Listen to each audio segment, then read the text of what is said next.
And the Roman soldiers laughed as they saw the prisoner stumble. He did not revile them back, and wondering I asked, who was this man so humble? And the woman by my side choked on a reply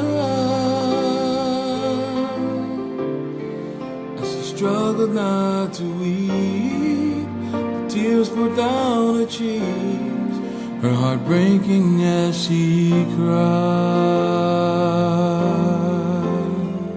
Oh Lord, my Redeemer, Thou hast done so much for me.